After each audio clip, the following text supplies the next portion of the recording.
Ô Vandique, saindo do Brasil, indo para a China, a gente viu o Banco Popular da China anunciando aí corte nas taxas de juros, muitos analistas projetando que foi um movimento ali por conta da desaceleração econômica, todo esse cenário um pouco mais pesado por conta da China, que vai ser necessário muito mais. Isso não é o suficiente. Eu queria entender um pouco, né, da sua visão sobre essa desaceleração da economia da China, também aliado ali com todo o cenário do presidente Xi Jinping mudar, né, o modelo econômico, tentando focar um pouco mais no consumo interno, nos investimentos ali em tecnologia.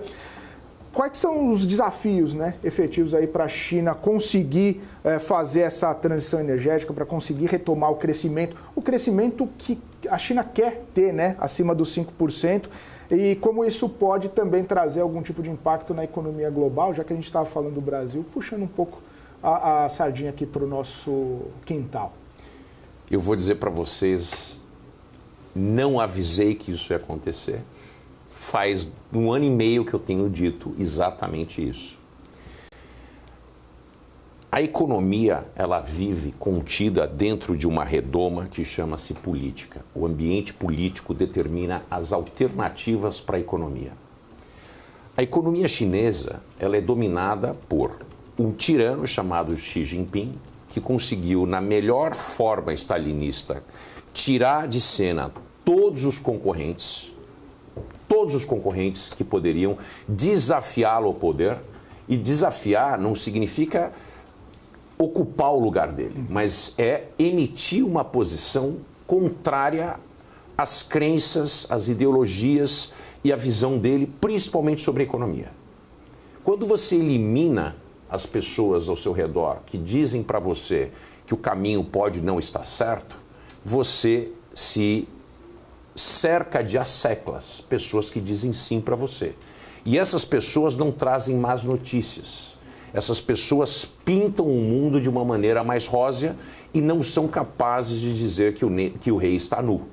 Então Xi Jinping é essa figura, é um tirano no centro da segunda maior economia do mundo, cercado por asseclas, despreparados para falar a verdade para ele. Então o mundo é de acordo com os desígnios de Xi dentro da China. Isso tem causado problemas seríssimos, porque a China precisa de um freio de arrumação, porque o modelo focado em crescimento liderado por exportação se esgotou. Ele se esgotou por uma razão. Primeiro, porque existe uma produção sem igual na China, onde nem a China nem o mundo são capazes de assimilar tudo que é produzido lá. Tá certo? Como o capital é investido não onde ele é mais eficiente, mas onde é determinado pelo partido, e o partido, quem determina lá dentro é o Xi, não existe, por exemplo, um grupo, um conselhão como o Lula tem. Né? Apesar dos problemas aqui, o Lula tem um conselhão que tem gente que olha para o Lula e fala, olha, não é bem assim que a coisa vai. Na China não existe nenhum tipo de conselhão, pessoas que podem enfrentar a posição do Xi. Então o capital, como não existe um mercado, e o mercado observa aquilo que gera maior retorno, o capital é investido em questões, em pautas políticas que são relevantes para o Xi. Então, quando ele não funciona, né, quando a gente cria uma bolha especulativa no mercado de real estate, que implodiu, quando a gente cria uma bolha especulativa em carros, em carros elétricos, quando a gente começa a tomar decisões focadas, né, em atividades econômicas que não são lideradas por investimentos via mercado, esses são investimentos que são normalmente ineficientes, e é o que está acontecendo na China. A China precisa fazer uso da grande infraestrutura que ela criou.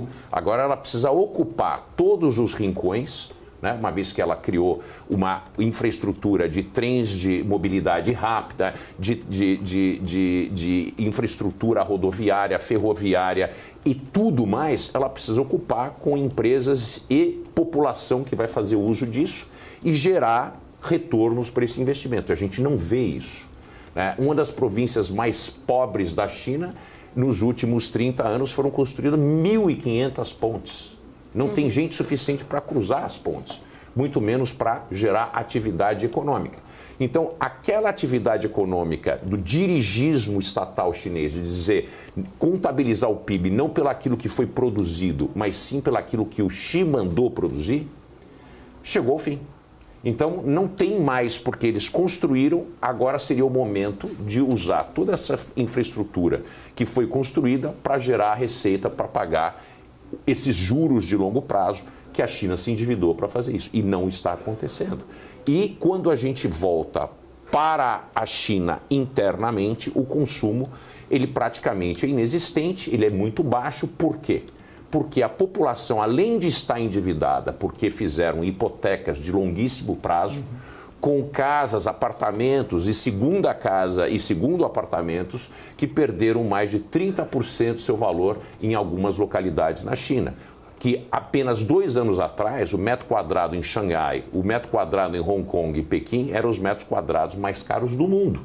Né? Isso sem falar em cidades secundárias e terciárias na China, porque ela não é só composta por essas cidades, essas megalópolis que normalmente ocupam os noticiários. Então, o que acontece na China? Essas pessoas perderam o seu poder de compra e quando elas observam que elas ficaram mais pobres, que o valor da hipoteca que elas têm que pagar todos os meses, porque na China você não pode devolver a casa. Né? O banco não repossui a casa e vai a leilão, porque se fizer o leilão, o preço cai ainda mais, né? Porque tem uma oferta gigantesca de real estate, de imóveis à disposição do povo chinês. Inclusive, semana passada, o Xi disse que, né, outra diretiva do Xi, que empresas deveriam comprar de volta, né, vários apartamentos e casas para que o preço não caísse tanto. Quer dizer, todas as intervenções são intervenções anti-mercado. Então a gente não sabe até onde vai essa queda de preço do mercado imobiliário. E com isso em mente, essas pessoas têm que pagar hipotecas, elas já perderam grande parte do valor dessas casas, apartamentos, etc. Em termos de net worth dessas pessoas, de patrimônio líquido delas, elas perderam e perderam muito. Pessoas que perderam o seu patrimônio, elas não saem às ruas das cidades a fazer compras. Não importa quanto baixa a taxa de juro, o problema não é a taxa de juro, o problema é o sistema.